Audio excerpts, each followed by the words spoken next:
జై శ్రీరామ్. నేను మౌనికా సుంకర. ఈరోజు నేను మీకు ఒక కొత్త కాన్సెప్ట్ చెప్తా. అర్బన్ నక్సల్స్.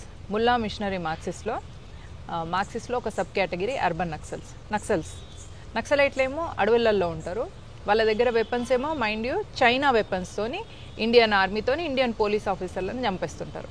అయితే వాళ్ళ బ్యాచ్లో నుంచి కొందరు జనజీవన స్రవంతికి వచ్చేసి ఏం చేస్తారంటే ప్రొఫెసర్గా లేదా ఏదైనా కాలేజ్లలోనే వీళ్ళు జాబులు చూసుకుంటారు. ఎందుకంటే అక్కడ యూత్ ఉంటారు. యూత్ని విప్లవం వైపు తీసుకుపోయిండ్రు. విప్లవం వైపు ఎటు తీసుకెళ్తారు? వీళ్ళ వైట్ వాషింగ్ ఎట్లుంటుంది అంటే పిల్లల్ని యాంటీ నేషనల్గా తయారు చేయడం, పిల్లల్ని యాంటీ గవర్నమెంట్గా తయారు చేయడమే వీళ్ళకి ఉద్దేశం ఉంటుంది. చూడండి, ఇప్పుడు తెలంగాణలో రజాకర్లు హిందూ ఆడబిడ్డల్ని నగ్నంగా బతుకమ్మ ఆడిచ్చారు. కులం అనేది చూడకుండా ప్రతి హిందూ ఆడబిడ్డని నగ్నంగా బతుకమ్మ ఆడిచ్చారు.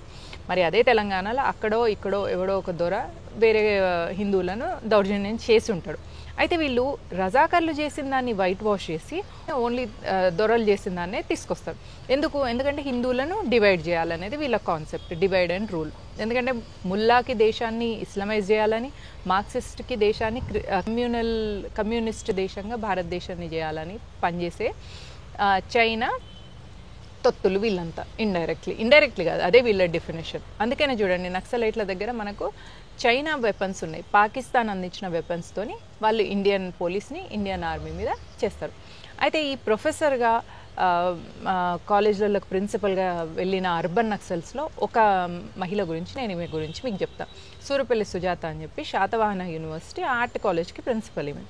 ఈమె ఆపరేషన్ సింధూర్ అప్పుడు ఇండియన్ ఆర్మీని అవమానించుకుంటూ హేళన చేసుకుంటూ భారత ప్రభుత్వాన్ని కించపరుస్తూ ఈమె రేపు ఆగస్టు 15కి జాతీయ జెండా ఎగరేస్తే పిల్లలకి ఏం మెసేజ్ ఇవ్వాలనుకుంటున్నారు? శాతవాహన యూనివర్సిటీ వైస్ ఛాన్సలర్ గారు ఈ విషయాన్ని కొంచెం గట్టిగా ఆలోచించాలి.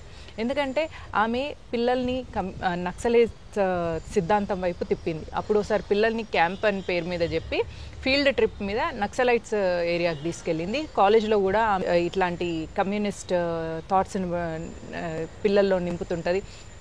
విప్లవ సాహిత్యం అని అంటారు దాన్ని తీసుకొస్తుంది. మరి అట్లాంటప్పుడు రియల్ ఫ్యాక్ట్స్ చెప్పరు వీళ్ళు, వైట్ వాష్ మాత్రమే చేస్తారు. ఇస్లాం క్రైమ్ని వైట్ వాష్ చేస్తారు, క్రిస్టియన్ క్రైమ్ని వైట్ వాష్ చేస్తారు. హిందువుల మీద జరిగిందని, హిందువులు ఎవరు ఎక్కడైనా చిన్న ఏమైనా గొడవ అయిందంటే దాన్ని మాత్రం బాగా హైప్ చేస్తుంటారు. ఇది వీళ్ళ కాన్సెప్ట్.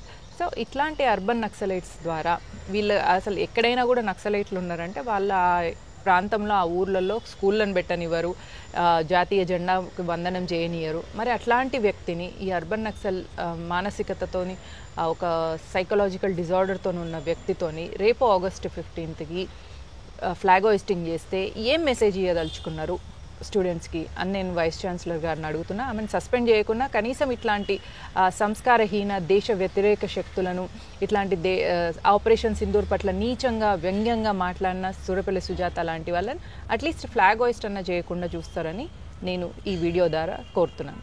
జై హింద్, జై భారత్.